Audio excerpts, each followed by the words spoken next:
Hi, this is Victor Pitts, and we're with NameYourStartup.com, and we're doing a video testimonial today. And I'm honored to have online with me. Our guest is Christopher Barger. Christopher Barger is with a company called BrainTrust.Partners, and Chris is going to tell us a little bit about his background and the background or what the company does, and help us to understand the process that they went through for choosing their domain name, why they chose a particular name, and not just the domain name, but the brand name of the business itself, and the tie-in of the two. So without further ado, welcome, Chris. Hi, Victor. Thanks for having me. I appreciate the opportunity to talk with you. Likewise. Well, listen, Chris, can you tell me just a little bit about, or tell our guest a little bit about your background and what your experience is? Sure. I am a 20-year communications and marketing professional, and I've spent about the last dozen years specifically in digital marketing and what used to be called social media marketing when it was a little narrower. I built IBM's initial digital program, way back when things were just starting out. Spent 4 years at General Motors during the auto industry collapse, managing and building a digital program there. Moved on to an agency and spent 5 years consulting other significant consumer-facing brands, Disney Parks, PlayStation, helped the Almond Board of California, a number of others. And then recently, about 4 months ago, decided to move out on my own. So my background is solidly in the digital marketing and communication space, although it expands a little bit and kind of speaks to managing the changes inside an organization that are wrought when new technologies emerge. Okay. Can you tell me just a little bit about BrainTrust.Partners? Sure. And about the team that you brought together and what the goal is of the business? Sure. Well, our elevator pitch is that we are an executive consultancy helping busy executives manage change and manage technology and make common sense decisions. What that means is, if you think of the changes in business over the last 20 years or so, mm-hmm. You had the World Wide Web emerging and the emergence of e-commerce, and you have to think about how that changed business models at virtually every company. That was huge and changed business. 10 years later, social platforms emerged, Facebook, Twitter, Instagram, everything else, and we had a new channel to go to market. And that changed how businesses communicate and how businesses market. If you look at the next few years and the technologies that are emerging, whether artificial intelligence and robots, the Internet of Things, virtual reality, augmented reality, the blockchain, there are a number of technologies that are hitting that hockey stick point all at once. And they're going to reach even more dramatic change on businesses. My partners and I have big brand experience, every one of us, mm-hmm. and have kind of, like I was saying earlier, have that experience not just being marketers or communicators, but taking technologies as they come in, understanding the scope of the business model changes that are going to take place because of those technologies and managing them through.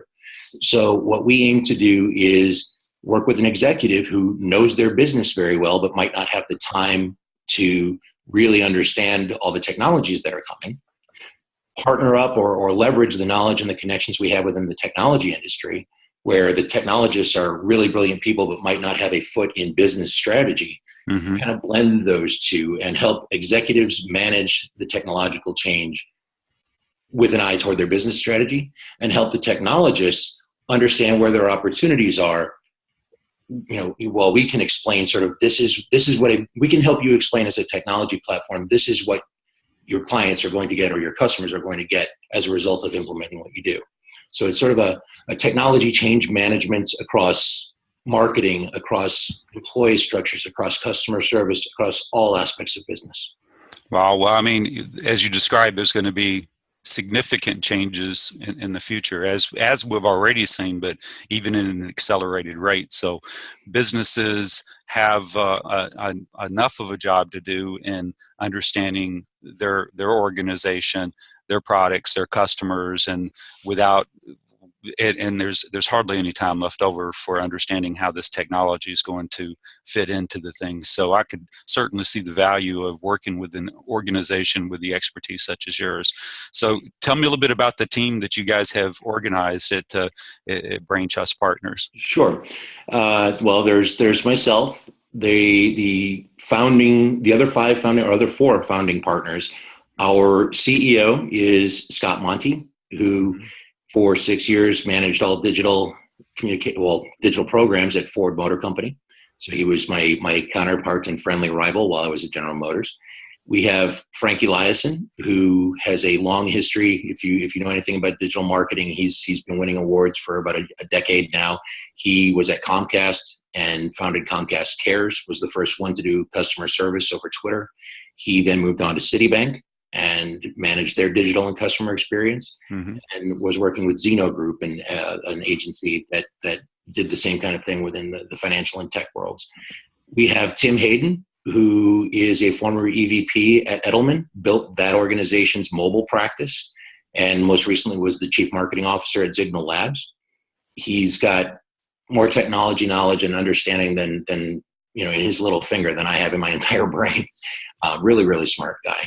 And then Angus Nelson, who was the chief of customer success at Crowd Companies and has been consulting with Fortune 500 companies for 10 plus years. Wow, it's quite the brain trust. It is. And, the ironic thing, Scott and I got together relatively frequently when we were working in the auto industry. People thought we were rivals, and were kind of surprised to realize that we were good friends, and would get together every couple months just to commiserate and share stories and discuss the challenges of managing this kind of change through big auto companies. And about 6 years ago, Scott and I sat down over a bourbon and started just spitballing, and Scott kind of started dreaming and said, wouldn't this be fantastic if we could take everything, if we could build a consultancy out of people with big brand experience and people who've done this inside a company, not just the guys talking about it from the outside, but people who actually put stuff together inside a company. And we started making a list on a cocktail napkin. This is a great cocktail napkin origin story, and in our case, it's actually true. We started listing just people that we would like to approach and people we wanted to talk to about doing something like this. Now, it didn't work out at the time. It's a hard thing to kind of convince people to move on from a good corporate job. Right. So it didn't happen at the time. Scott kept that cocktail napkin. And about 3 or 4 months ago, when I was leaving the agency and about to go out on my own and started putting words out into my network that I was a freelancer for hire, Scott pulled out that old cocktail napkin and said, I'm actually out on my own right now. Let's see who we might approach. And Tim, Frank, and Angus were right at the very top of the list. They were like 3 of the first 4 names that we had written down. Wow. And when we contacted all 3 of them, the planets just aligned. Everybody was about ready to go out on their own and do something new and do something different. So it very quickly became let's get together and see what we might offer together that we wouldn't be offering separately. Well, how can we complement each other? How can we work together? We all flew into Chicago, sat down in a conference room for 9 hours just to start spitballing what this would look like. And it went in the morning. It was five friends getting together to just brainstorm and see what would happen. By the time of those 9 hours were over, it was, gosh, this is locked. This is going to work. We love the vision. Everybody's committed. Nobody's even thinking twice about going off on their own. This is the direction we're going to go. And 6 weeks later, we launched our consultancy. How long? Tell me a little bit about the brand name that you chose to match the business. What was that process like, and how did you settle upon the name that you chose? One of the things I would tell your audience or listeners is that sometimes the right name just punches you in the face. And all of the thinking that you were doing and all of the overthought and analysis and everything just goes by the wayside when the right name hits you. The process that we followed, we did that meeting in Chicago, talked to each other, and there was so much work around building the business and building the vision that we didn't even discuss naming while we were together. It was one of those, oh yeah, there's that small matter of what we're going to call ourselves. Right. So in the next couple of weeks, over the course of over Slack and over email, we started thinking about what we might do. And we had started to pick, we were looking at names around being a catalyst for change, being a pivot point for change, something that sort of manages change. And we were going in that direction. All five of us have, are well enough educated that we've got, in the classic sense, that we've got a lot of background in the classics. Scott was actually a classics major in undergrad. So we all started looking at, Latin phrases and sort of things that referred to classic literature, going back to sort of this classical kind of model. And that was the direction we were going. We had, the five of us have a very good sounding board in Five Very Smart Wives. The ironic thing is each of us went back to our wives with the list of things that we were thinking about, mm-hmm. and all five of the wives came back with the same observation independently. They said, your brand value or the proposition that you're going to market with is common sense and simplicity. You're going to strip all away the flashy technology talk and just give executives common sense. And here you guys are coming up with Latin stuff that nobody understands, and, trying to be all smart for yourselves, right, and not really landing on the brand value. And again, when five very smart women independently come up with the same reaction, we're like, oh, you better listen. You better listen to that. So then we moved on to something a little bit more simple. And we'd actually picked a name that we liked and started to investigate it, and found not only were all the domains taken, and every extension .com, .net, .biz, .co, .everything, but the companies that had those domains were very similar to what we were proposing. They were consultancies, they were change management organizations. So we really had gotten to a point where we were just going to go back to zero and start over, and we were out of ideas. At that time, Scott and Tim were talking to a company that turned out to be our first client, and I apologize that I don't have permission to use them publicly yet. That's all right. But it was a Fortune 100 company, and we were talking with them and kind of scoping out what we might do with them. And they got to the sort of the conclusion of the conversation, and Scott said, "All right, this sounds good, but if you don't mind, I think Tim and I need to go back to our partners and kind of run through this with them and make sure everybody's comfortable with this." And the client on the other end says, "Yeah, go back and run it by the BrainTrust and see what happens." Tim and Scott instantly started slacking with each other. And go, "Oh my God, did you hear that? Did you hear that?" They brought it back to all of us, yeah. And 5 minutes, wow, that's it, BrainTrust, because it fits the value prop that we're trying to, we're smart, we have the understanding and knowledge that will help you or help a technology platform or help a business do what they need to do and manage this change. But we're also doing it from an honest broker partnership standpoint. You can trust us to actually partner with you. So we love the word BrainTrust. And then we started thinking stylized. How does that look? And what does that look like? It's brain and trust. It hits us perfectly. Let's put a little plus in the middle and the stylization kind of just hit. And after almost 4 weeks of thinking about what the name might be and throwing out a whole bunch of ideas, we had the name, the logo, and everything else down within 2 hours. And again, it just sort of punched us in the face, and the light bulb went on, and everything moved from there. And I see that you also chose an alternative TLD, being the .partners. Did you consider the .com version, and what led you to the .partners? We did consider the traditional TLDs. We did consider the traditional extensions, but we saw that Partners was available, and it fit for a couple of, first, that's just the name of the business, BrainTrust.Partners. Yeah. But importantly, it also, just like the name itself, fit into the branding. We do see ourselves as partners with our clients. It's not a consultative relationship that ends when the contract ends. We're as invested in their success as they are. Gotcha. We do see ourselves as partners. So it was another one of those, gosh, this just fits. It sets us apart a little bit. It's a little bit unusual. People see it on the business card and go, that's the domain. Wasn't there supposed to be something on the end? So it's an attention grabber. But again, it just sort of fit the branding and made us feel comfortable that that was the right thing to do. Let me ask you this, for your business, being that you guys all come from large businesses and working with big brand and big brand strategy, how important is your website to your marketing mix?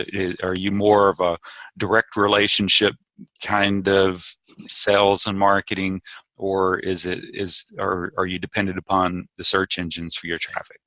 At the moment, and this strategy will shift over time. As we first get started, we're very dependent on our own relationships and leveraging the people that we know, the connections that we have at Fortune 500 companies, and so on. However, we determined early on the website is hugely important. It has to. We have aspirations of working with Fortune 500 brands.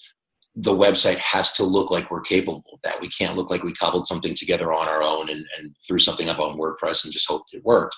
So a lot of our initial capital investment was in the development of the website, making it look professional, making it both convey the simplicity that we feel is part of our brand proposition, but also conveyed capability, professionalism. It looks good. It looks buttoned up. It looks like these guys spent money on their website. They're serious. And the website will, over the course of time, be more important as we publish more of our own content, as we get our name out there and start to hand out business cards and get referrals from people. They're first probably going to go back to the website and see what it is that we do, who we work with, what our qualifications are. All of that has to be present. So the very long-winded answer to your question is we're starting as relationship driven, but that website had to be good from the get-go and is going to become more important over time. Got you. Now, in case a prospective client is viewing this video, because not once something makes it online in a video form, it stays there forever. Yes. So what is the best way for someone to get in touch with you and the firm to ask more questions or to possibly do business with you? There are a number of ways. Each of us has our contact information available on the site, but probably the easiest way to reach all of us is to send an email to info@BrainTrust.Partners. Those emails go to all of us. We'll be able to see the nature of your inquiry, who you are, and one of us will be able to get back to you very quickly. And is in kind of closing of this video testimonial, is there any message that you would like to give to any potential client to help guide them on some how to navigate the future in terms of this changing technology, and when should they engage with a professional versus trying to do it themselves? Engaging with professionals is whether us or somebody else is always good. It's always good to have more than one brain attacking a problem.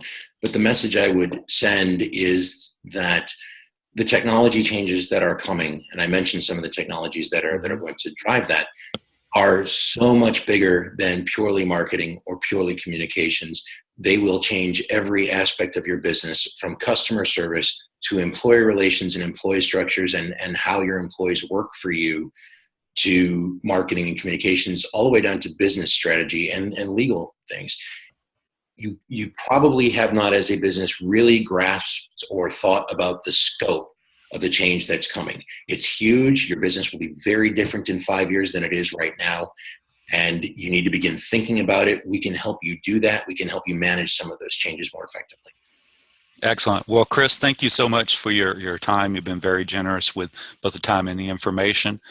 Very impressed with the brain trust that you guys have assembled together, and I like your brand. And thanks for being on Name Your Startup. Thank you, Victor. I very much appreciate it. Talk soon. All right.